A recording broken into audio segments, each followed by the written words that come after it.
Paulo, thank you so much for being here. We're really excited to have you to share about your career, the work you do with Alma Mundus, and then also some resources that the fellows might want to learn more about ESG investing through the CFA.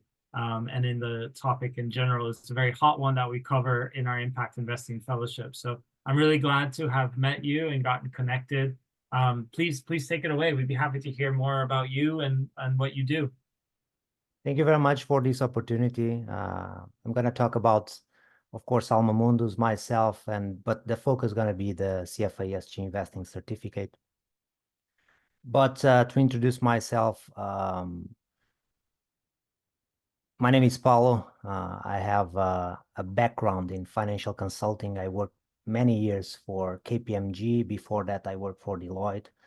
I used to do M&A deals, advisory for private equity, and I'm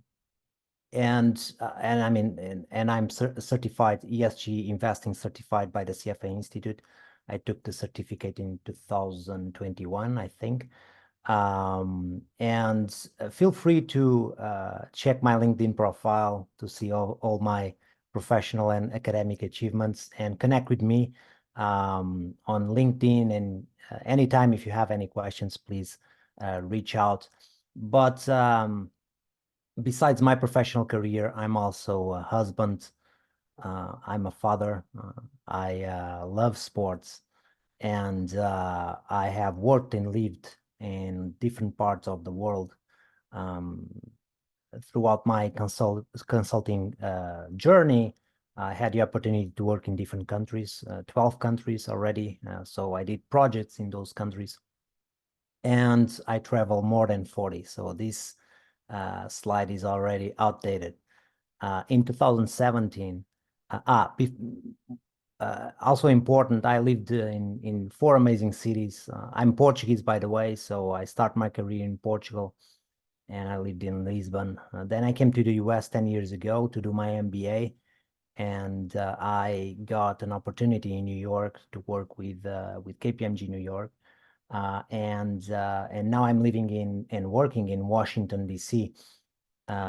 In 2017, I founded Alma Mundus, an organization focused on sustainable strategies and ESG.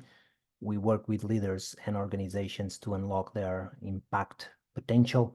And we are also a CFA Institute prep provider for the CFA ESG certificate. I always say that we started in 2017 because in 2017, when I start talking about sustainability and ESG, and coming from the financial world, people thought that some friends told me, what happened with you? Did you become a monk or something? People were not aware of the importance of sustainability and ESG. And the same people that told me that in 2017, then they were calling me after the pandemic. I think the pandemic really changed and was a kind of red flag for sustainability and ESG. We had a lot of regulation coming into not only in Europe, but also here in the US, mainly in California, but other parts of the world also moving forward with regulation, understanding the importance of addressing financial issues along with other topics, with other factors, E, S, and G factors. But as I said, we as an organization, Alma Mundus is basically consulting, or was designed as the consulting organization, but because the market was not still talking and understanding ESG and sustainability, we understood that we had to educate our clients before we provide some consulting work. Because of that, we understood that one way to do that was to work with organizations, in this case the CFA, and work with this certificate, the CFA ESG certificate, also to refresh. Every year we have to refresh our tools, and so we are also, it's a way for us to refresh our knowledge on ESG and sustainability. So we became CFA Institute prep providers for the CFA ESG certificate. Just a note for those that don't know the CFA Institute. The CFA Institute is a global professional organization that provides investment professionals with finance education. The CFA Institute provides different types of certificates. Until 2019, they were only focused on finance, pure finance. And then they launched the CFA ESG certificate in 2019. This certificate is a level 4 certificate. As you see on your left side, you can see the levels of difficulty. So the flagship program of the CFA Institute is what you know as the CFA program. That is 3 levels. What you see here as CFA L1, L2, and L3.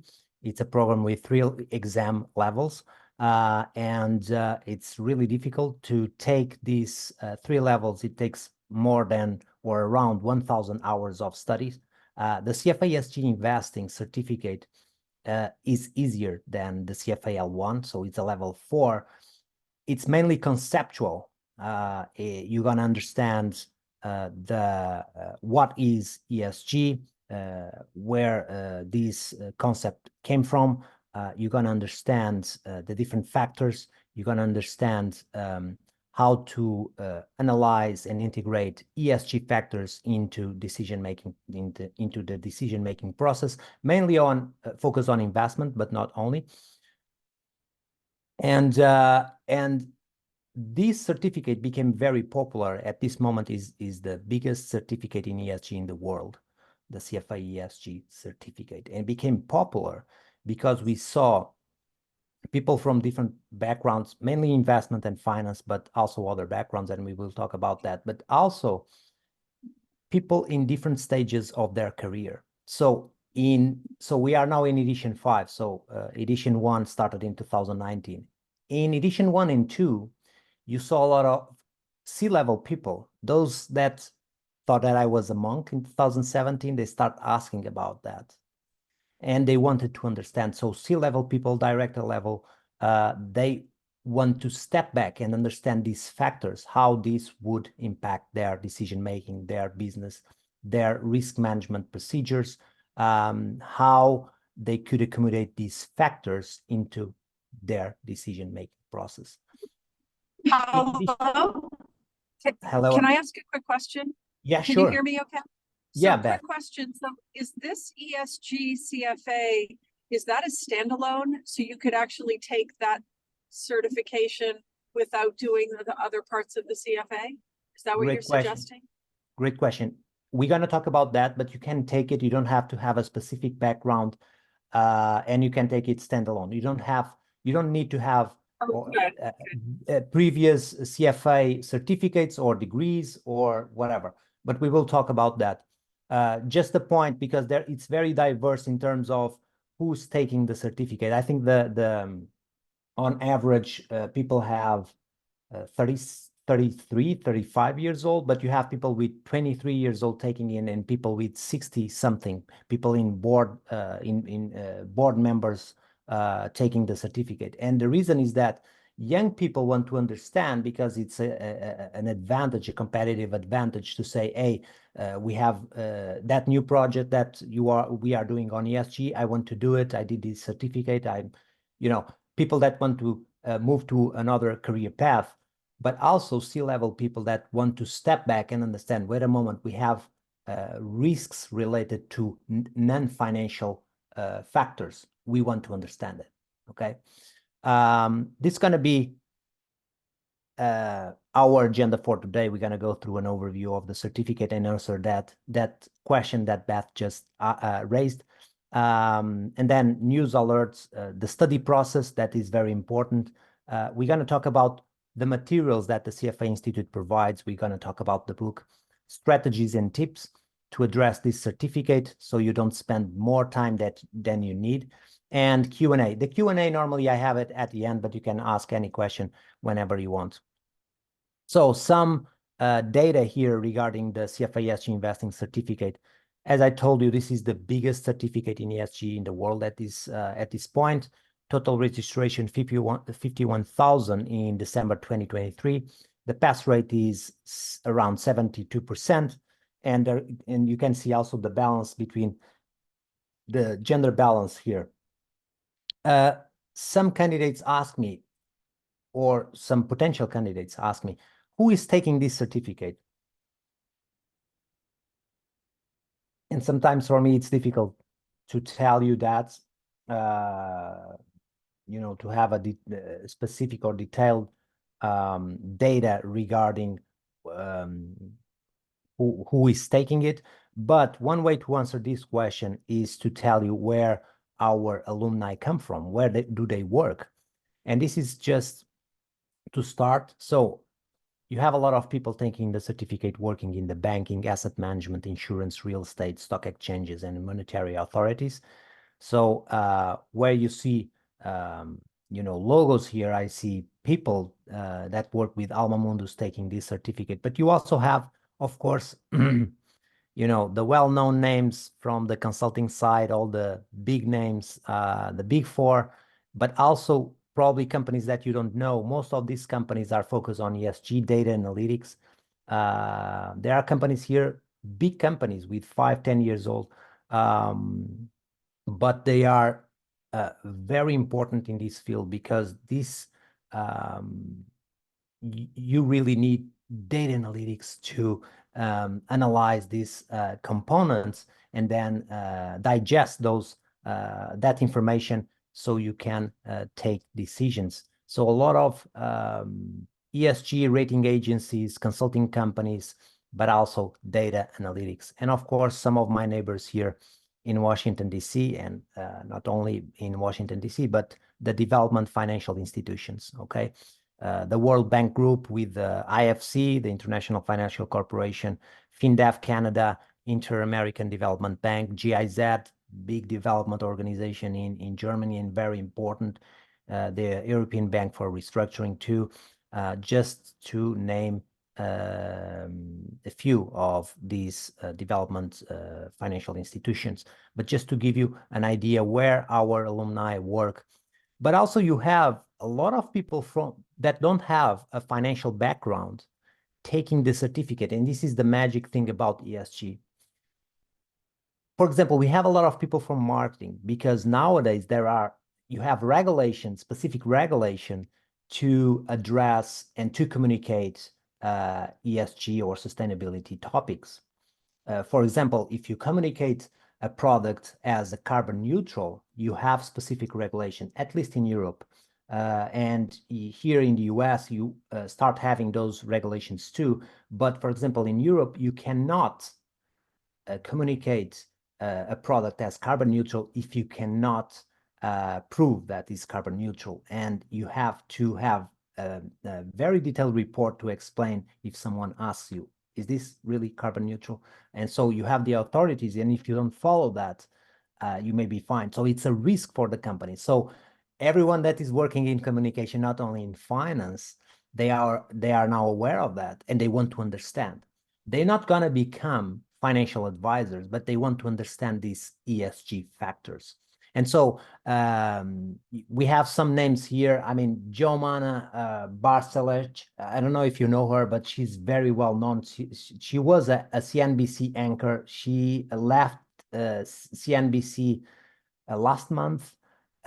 She went to Dubai to work with Bloomberg TV, but she's a well-known anchor, and I mean, she's amazing. I follow her, and she covers basically economic topics. And of course, she took this certificate exactly to understand these topics and to interview, big names of the industry.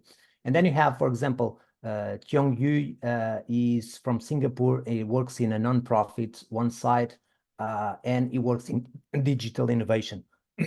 Leigh, she's from Germany, and she's the head of marketing and communication. I think she I think she got someone probably, or she understood that understanding ESG is going to be key for communication, for marketing, but also for everyone that works with sustainability within the company. And I would say will be, in the next 5 years, will be everyone in the company. And you have Michael from Netherlands working in a bank, and he works in data analytics. He's a data analytics specialist, just to name a few of professionals that don't work in the financial or investment side or industry that took the certificate. Now, let's give you an overview of the main criteria to take this certificate and to understand better the exam, etc. So there are no entry criteria, so everyone can do it. You don't need to have a specific background, or you don't need to have other CFA Institute certificates to take this one. It's standalone, you can take it.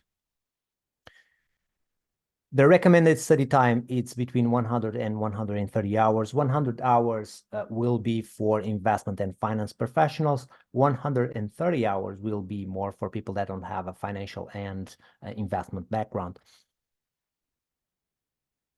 The exam has 100 multiple choice questions. You have to take the exam in 2 hours and 20 minutes. There are no negative points. So if you fail a question, you're not going to be penalized by that. So if you have the question right, you're going to have 1 point. If you get the question wrong, you're going to have 0. 100 questions, 100 points. Multiple choice. So the CFA Institute in this certificate, they innovate, and they now give a lot of flexibility to take the exam. So what they do is, if you register today, for example, you're going to have a window of 6 months to take the exam. And in these 6 months, you have to plan, prepare, and book your exam. You can book your exam anytime. You can do your exam in a test center or at home. We're going to talk about that in a minute. But it's very flexible, so you can adapt. For professionals, this is amazing because you don't have specific dates that you have to commit, but you still have to commit to your own dates and to the date that you decide to take the exam. So 6 months, it's plenty of time if you don't start studying after 2 or 3 months of registration. I think it's always better to, if you register today, start planning and start studying right away, so you have plenty of time to improve and take the exam and pass the exam comfortably. As I told you, you can take this exam in a test center or remotely. I took it during the pandemic, so I didn't have the option to do it in a test center, and so I did it remotely, and worked pretty well. You have to have the connection, you have to set up your computer, but worked pretty well. A lot of people like to do it in a test center because basically you go there, you have your ID, you show your ID, and you have a spot to do your exam. You do your exam, you leave the room. In remotely, you have to set up your computer. Some people don't like that. You have to, run a system before you do. Then before your exam, you have to be half an hour before your exam starts too. You have to record your room because the room has to be closed. Nobody can enter your room. You cannot have anything in your desk. You have to follow some criteria, but it's not difficult. If you want to take it remotely, it's also a good option. Price. So the registration fee is now $865. And you have one exam registration, meaning you have these 6 months to take the exam, and you can book your exam, right? And you're going to have a PDF version of your book, access to the CFA Institute Learning Ecosystem. If you want to retake your exam, if for some reason you don't pass the exam, you can retake it for $690. To reschedule your exam, you can do it, but you have to do it 72 hours before your exam appointment, and you have to pay a fee of $30. Okay, but it's possible. So really flexible. Now, talking about grades, and I have this slide, but I'm gonna click here to have all the information on the screen. So, long story short, the CFA Institute does not disclose the pass mark. So they never disclose the pass mark. But when a candidate doesn't pass, they receive a report. The report doesn't state the pass mark, but states where you are in each chapter. Okay, you can see here a report like that. You have the 9 chapters. And these reports are basically to tell the candidate, you perform well in this chapter, you didn't perform well in this and that chapter. And so you can improve these chapters for your next attempt. What we did in 2022, I think a candidate came out to us and said, hey, I'm an ESG professional. I thought that I was prepared for the exam, but I didn't pass. Can you check my report and help me to pass on my second attempt? And so she sent us the report, and her report was really good. Because we have information about the question allocation per chapter, and because I have a consulting background and consultants never work with perfect information, we always work with 80% perfect, information. So what we did basically was to look to this information, and with all the information we have related to the question allocation per chapter, we roughly can calculate where this candidate was. And then we did this, after this candidate, we did this with other candidates. And we understood that the pass mark is a little bit above 70%. And so we start working with that. And that is information for us as a prep provider is key. So it's not an official pass mark, but I can tell you, you should prepare and you should think about a 70% pass mark to pass this exam. The pass mark that you're going to see out there is between 60 and 70%. That information is not accurate. That information comes from 2019, where the CFA Institute, when they launch a new certificate, they have this testing period. And in that testing period, they also communicate, they start advertising about the new certificate. And when they advertise, they say, well, the pass mark should be something between 60 and 70%. Okay, and that information was an information from 2019 from the testing period. But they never updated that information. So it's completely outdated and it's not reliable. So the best information possible that we have and what we can tell is that you should score above 70%. And because you are in a fellowship of oikos, we're going to provide you at the end of this webinar discount. If you don't use it now, and if you want to do the certificate later, you can reach out to us and say, I was in a webinar from oikos fellowship, and there was a discount announced, and I would like to recall that discount, and we will do that for you. Okay. And the discount is not going to be up 15%, it's going to be more than that. I will tell you in a moment. Now, very important, the study process. Okay. So you can see here the CFA ESG study journey. And you can see the 4 stages that every candidate will go through. No matter the level of experience, you will have to overcome these stages. Of course, if you have a solid experience in ESG, these steps will be easier to overcome, but this is the process. And was based on this process and the understanding of the different stages that we developed our study platform with different study solutions for each one of these stages. But we will come back to this study journey in a moment. For now, let's talk about success and failure, because it's very important. About success, we are a little bit limited here because we had our success rate here, but we cannot announce our success rate. And that's because the contract that we have with the CFA Institute states that only the CFA Institute can announce the success rate. We would love to do it. We would love to have it compared with other prep providers. We already told the CFA Institute this. It's really high at this moment. We are at that stage that we want to maintain it after helping thousands of candidates.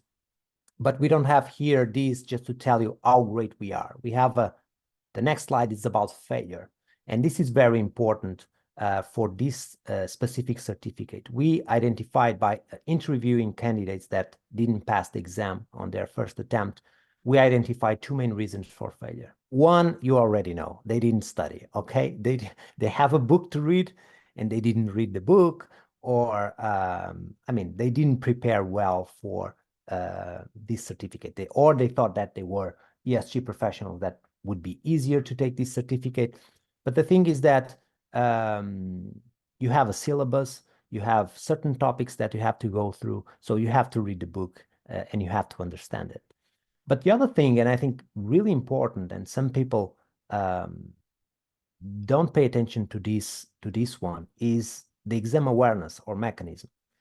Doesn't really matter if you understand the concepts, but then you don't understand the exam that you are doing, the type of exam, the type of questions, the exam, the question mechanism.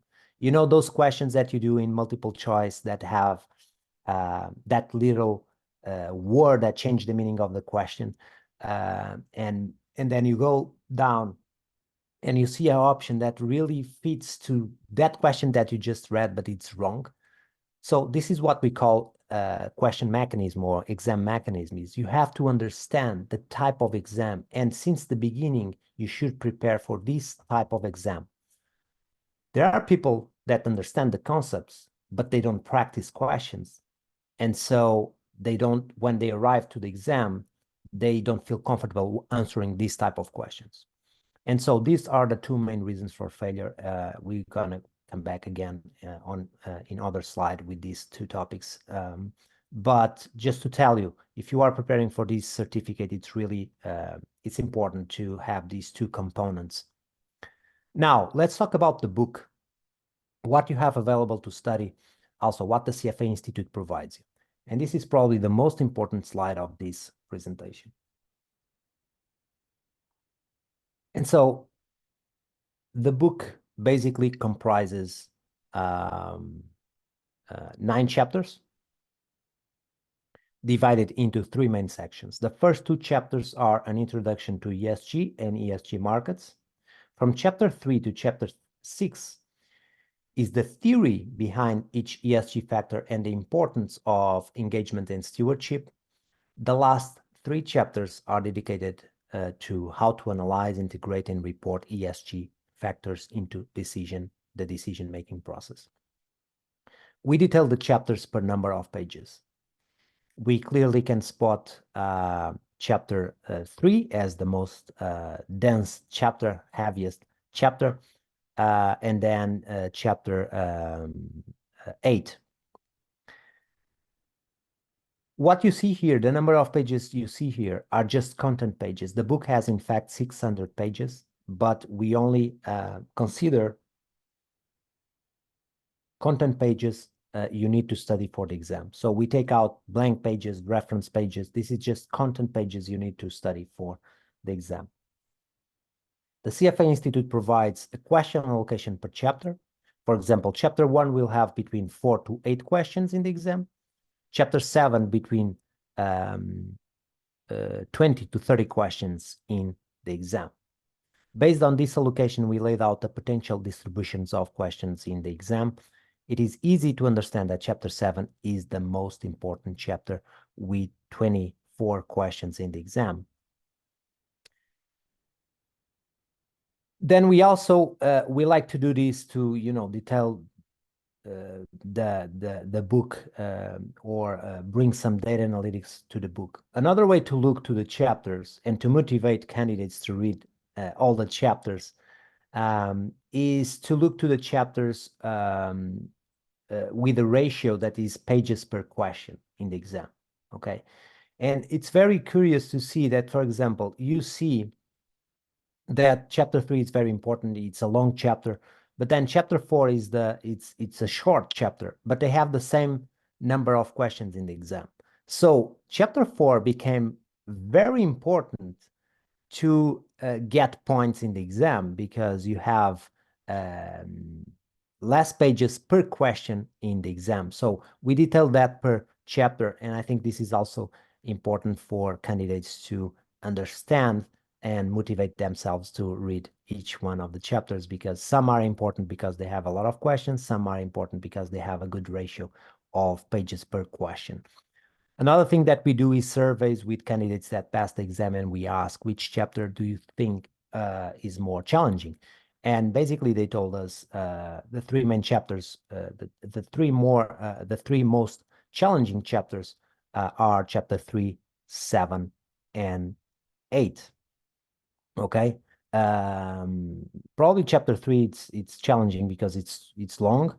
Chapter 7, it's very important, a lot of questions, so people take take more time in that chapter.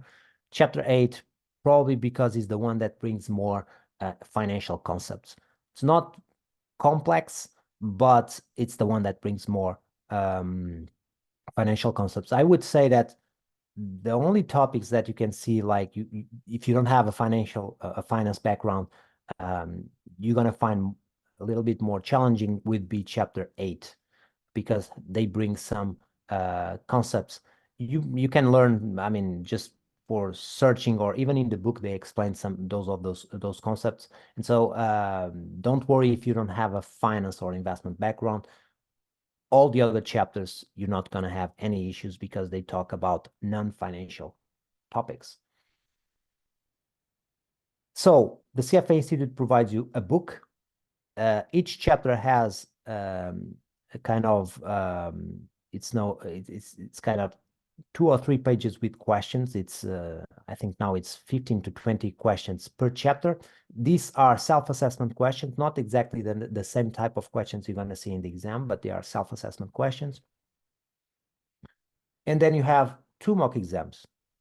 And these 2 mock exams, they follow, and they should be a proxy for the exam, the same type of questions that you're going to see in the exam. And this is what the CFA Institute provides you to study.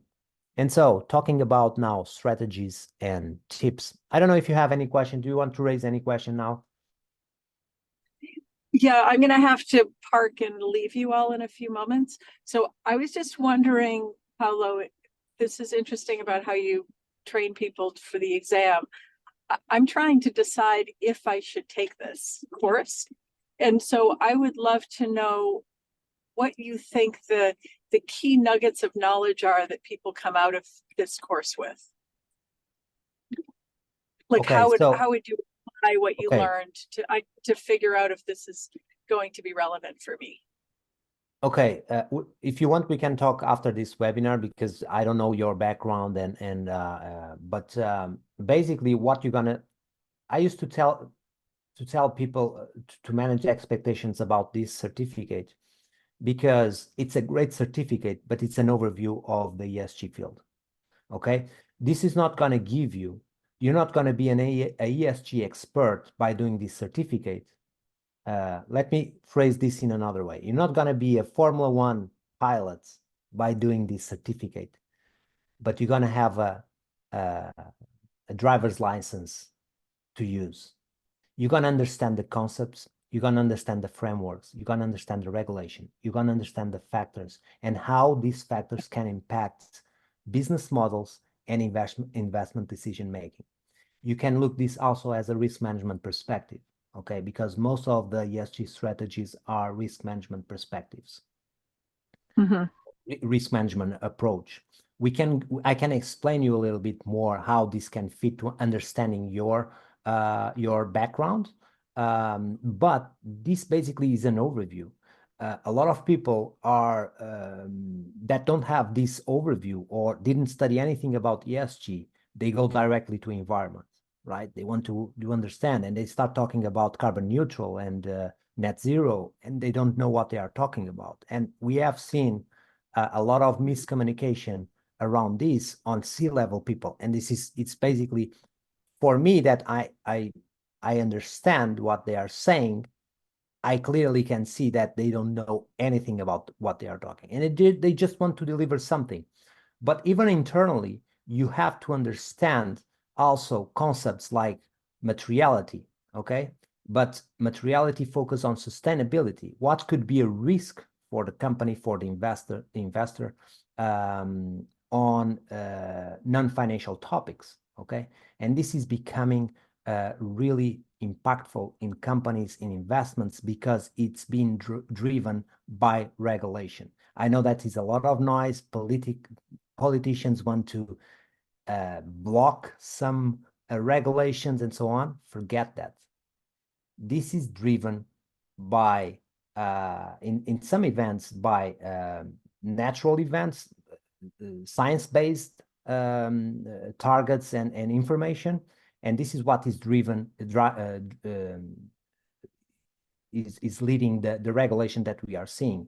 And when you see this regulation coming in, it's nothing that you can do. For example, in Europe, you have regulation for Europe, but if you supply products or any type of raw material to Europe, you have to comply with European Union regulation, even if you are in Brazil or in the US. The same thing happens with, for example, in California. The automotive industry in California, they decided these are the emissions that cars can have. This is the limit, right? In the rest of the country, you don't have that regulation. But the automotive industry understood that we're not going to do 2 cars, right? We're not going to do it. It's not sustainable for us in the financial point of view to do 2 cars, one for California, another one for the rest of the country. So we're going to comply with the California regulation, and that's going to be the car for the entire country. And so this is what is moving companies to understand. And sustainability is not only about the environment, it's also about diversity and inclusion, about the social factor, and it's about governance, right? Ethics, frameworks that rule the organization. So it's much more than only environment. And it's good for people that are in business and in investment or finance to understand these topics, because this is going to have financial implications. Now, we can talk more and go deeper on some subjects, understanding your background, and I'm happy to do that after this call. But I think it's going to be for all of you to understand business in the next 2 to 3 years. You have to understand ESG or sustainability, wherever you want to call it. Okay. Thank you. Thank you, Beth. Okay, let's continue. If you have questions, please ask. Let's give a step back here. Before we enter in the study strategies, let's recap some important information in the form of questions. So what is the target here? Of course, you want to understand. Beth just raised a great question. What's the point, right? But for people that are already engaged with this certificate, they are already candidates, they are studying. The objective is, of course, to pass the exam. What type of exam? As I told you, this is a level 4. It's mainly conceptual, okay? You're not going to have case studies where you have to calculate the footprint of a company. In this certificate, you're not going to go on that. You're not going to go deep in that level, okay? So you're not going to have calculations. So it's mainly conceptual. 100 multiple choice questions, 2 hours and 20 minutes. What is the estimated pass mark? Non-official. This is not official pass mark, but we believe that is above 70%. What is the recommended study time? Between 100 and 130 hours. And then we ask the candidates that passed the exam, what are the main study solutions or study tools? And what they told us was, it's basically questions, practicing questions. That's the key, the key driver for the success of this certificate, to pass this certificate. It's basically practicing questions, reading the book. Some of them also raise the importance of videos, but not in this certificate. If it's a very technical certificate where you have to study 300 hours, mainly the long hour videos would be a good tool. But for this certificate, it's mainly practice the type of questions and the type of exam that you're going to have, you're going to see in your exam day, and understanding the book, the concepts that you see in the book. And so basically, in summary, you should have always the exam in mind, prepare for this specific type of exam, and practice active learning. Avoid passive learnings to be more effective. And here we have basically the 2 sides of it. Active learning, that's where Alma Mundus focus the most. And here you have 2 study strategy blocks in the active learning. Reading the book, there are no magic formulas. You have to read the book at least once. But then you have techniques, study plan, exam awareness, and practice. And this is what we're going to focus today. And remember, there are 2 main reasons for failure. One, it's related to understanding the concepts of the book. The other one is related to the exam mechanism, and this is what we have on the techniques side. But we're going to focus here on the techniques. What we advise, because you have 6 months to take the exam and it's pretty flexible, what we advise when you register is that you start planning right away. So you set a potential exam date. I'm not telling you to book your exam right away, but let's say that you want to do the exam in 3 months from now. Okay, you register today, you go to your calendar and you set a potential exam date for in 3 months, and then you start working backwards with specific study dates. Okay, when you want to finish reading the book, when you want to start practicing questions, etc., etc. After 2.5 months, if you understand that it's not enough, the 3 months, it's okay. But you commit to your plan, and now you, after 2.5 months, you know what you have to improve, what you have to focus on, and you can delay your exam date. You didn't book your exam, it was just in your calendar. So now you know exactly what you have to improve, and you need 3 or 4 weeks more or 1 month more, and you have that time. Commitment's going to be key. It's always better to study every day than you just study on the weekends. But if that's what you can do, that's also fine. Another thing that I want to tell you, and this is not only for this certificate, but this is from someone that took the certificate.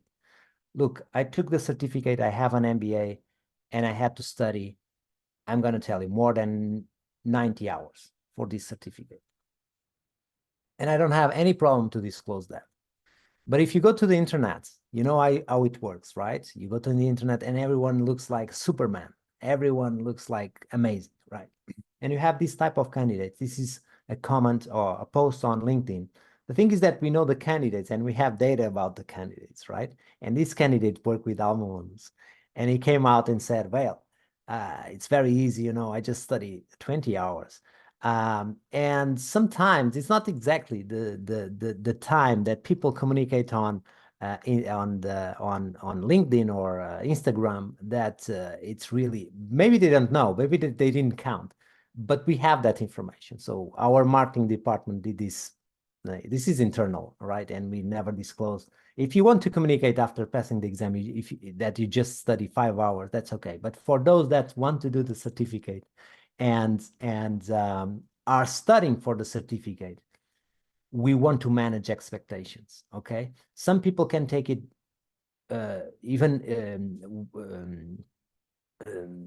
less than 100 hours. Some people take more than 100 hours. Some people take 130, some people take 140. I mean, it really depends on your process, your commitment, but also the conditions you have to study, okay? And some people have kids, and some people have, you know, are going through difficult times, and we don't want to have this approach that it's going to be easier. It's never easier. I mean, it's going to take time. This is not going to be the biggest challenge of your life, but you have to study. I mean, you have to commit, you know that. And maybe some people can take it in 20 hours of study, but I'm going to tell you something. We have never seen nothing like that. We have that information in our platform, and we don't have anyone that, oh, I just studied 20 hours and I did the exam and I passed. No, normally people take exactly 100 hours, 90 hours, 120, and some people take 127 hours of study, okay? Focus on your process. The other thing, it's exam awareness. When you arrive to your exam, you should know, and this is what we tell our candidates, and this is our work too. Our candidates, they have to know everything about that exam, the number of questions, the most important chapters and subjects, type of questions, question mechanism, the time of the exam, how to manage your time during the exam. This is very important. And so exam awareness. And the most important part is practice, review, and practice and repeat the process. Practice question banks and mock exams. Review your questions while you are practicing. It's very important to review your questions and understand why you failed that question. Because again, maybe you understand the concept, but the type of question that you saw, it's a tricky question. And you have to understand that mechanism. That question is not going to be in your exam, but that mechanism is going to be in your exam. That type of question is going to be in your exam. So understanding that in the reviewing process, it's very important. And tracking your score, because you're going to arrive to a moment that you understand, okay, I'm pretty good on chapter 1, 2, and 3, but I have to improve chapter 4, 5, and 7.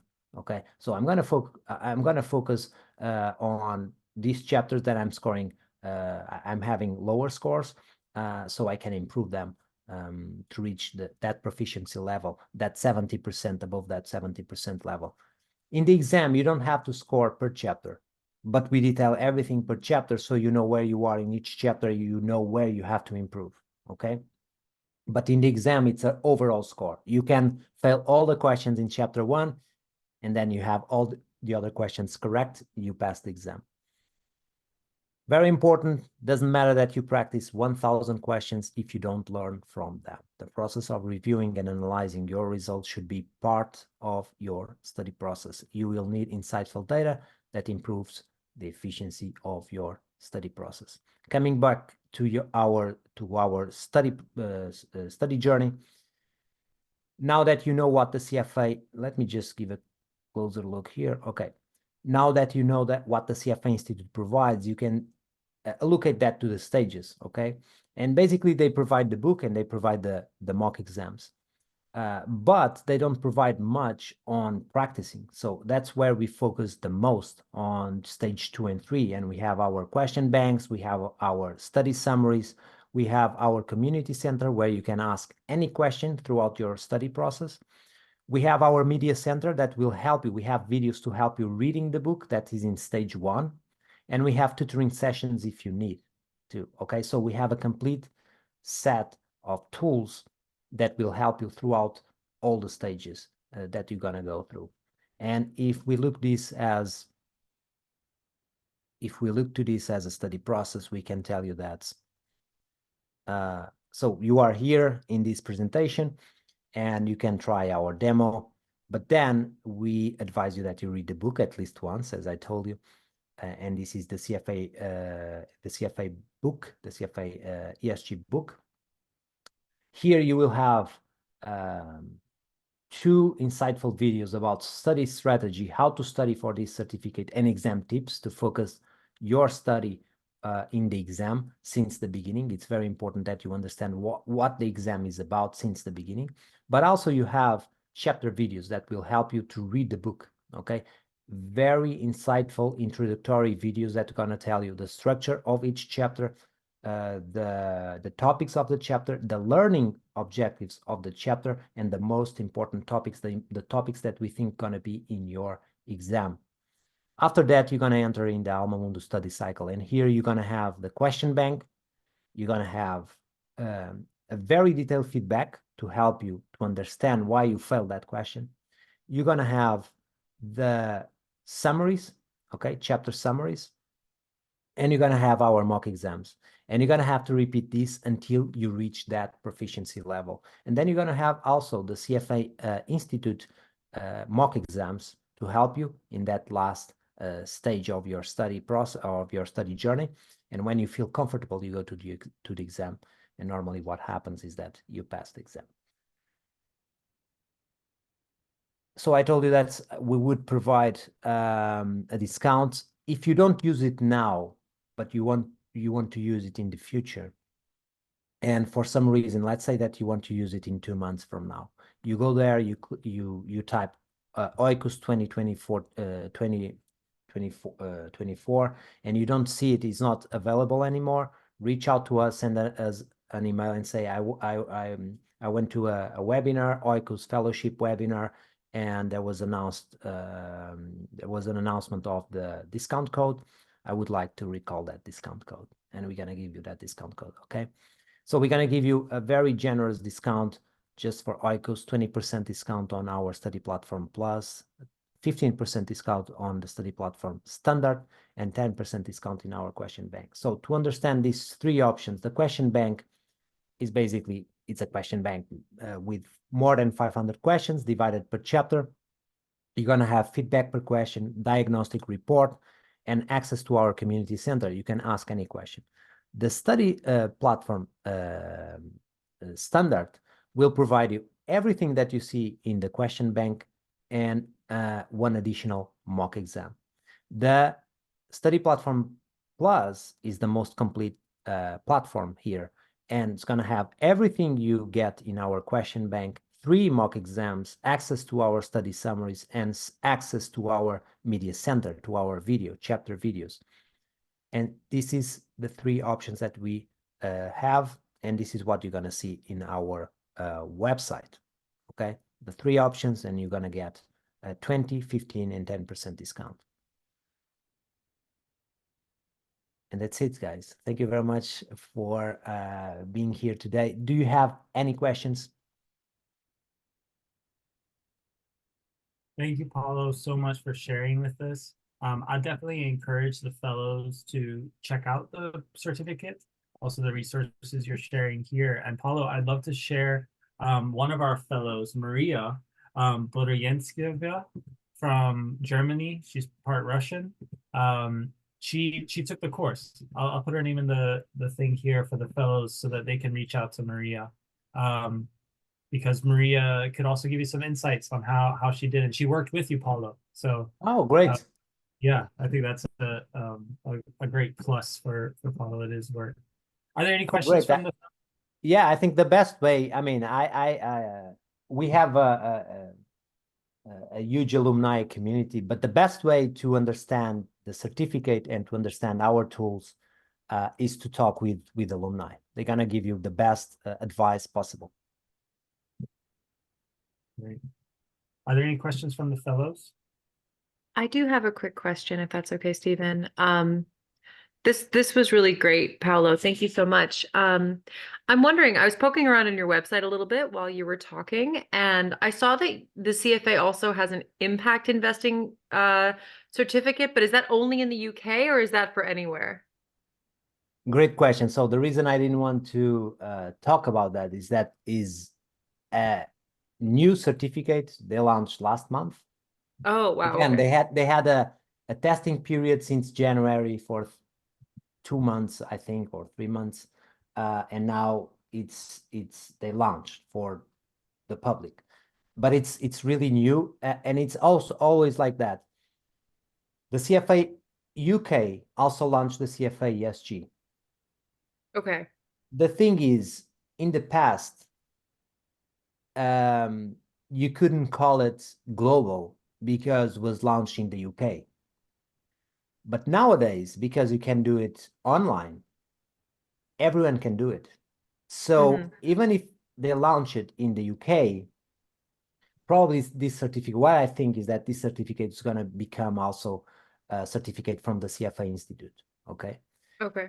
But it's global. I know that the main markets for that certificate is the UK, of course, and the US, but they already have a lot of people from the US, and you can take it because you can take it online. Probably if you are in the US, you cannot go to a test center. I'm not sure about that, but I think you cannot go to a test center. Okay. But again, I'm not sure about that. And probably you can have, I don't know. But you can do it at home. So you can take the certificate, and it's the same format than the CFA ESG. I just didn't come up with this, the CFA Impact Investing, because I didn't want to, overlap or. Sure. No, they both look very, very interesting. But both are the same format. So what you saw in terms of format of the CFA ESG, it's the same level 4. It's also an overview. Again, not very technical. What I think about the CFA Impact Investing, you're not going to see people from marketing taking it. You're going to see financial and investment professionals taking that certificate, I think. The ESG is, it's a different population. It's mainly finance and investment, but you also have a kind of diversity in terms of backgrounds. And I don't think I'm going to see that in the impact investing certificate, but it's also a good certificate. We are working on that. That's the reason you see that in our website already. Great. Thank you. You're welcome.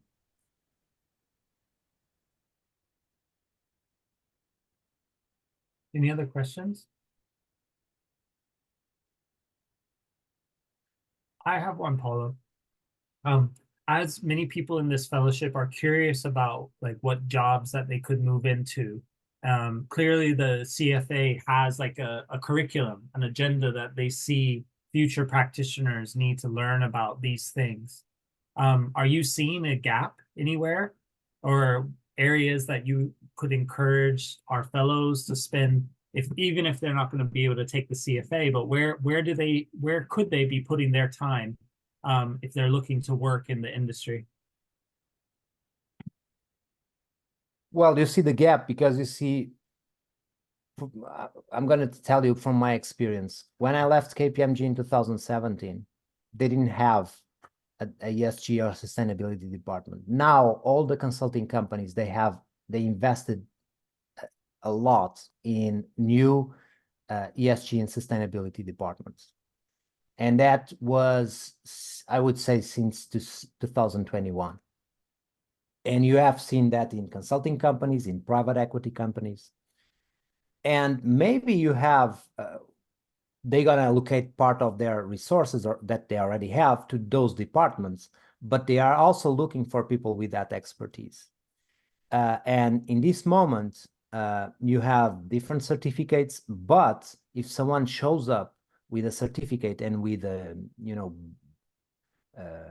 moderate understanding of ESG, it's a great advantage to take those positions or work in those departments. But I would say that investment and finance professionals, risk management professionals, they're gonna have to understand ESG. If you want to jump to these roles, you have to understand, of course, the financial part, is still key. You have to understand the concepts, right? You're not gonna jump to a private equity role if you don't understand the financial part. But they're gonna start asking about if you understand the other components that are non-financial. Then a lot of work on data analytics, that's gonna be key. Why?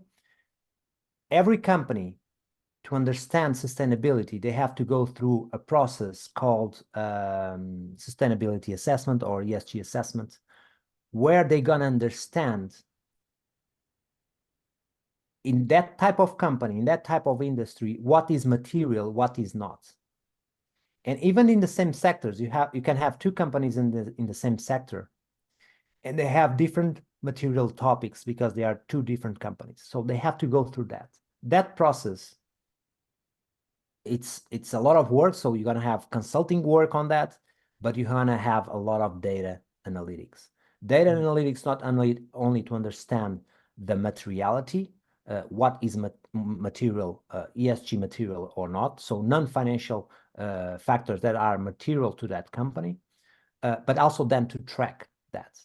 Then you're gonna have reporting. So teams on reporting communication, they're gonna have to be aligned. They have to understand what is being done, why those topics are material or not.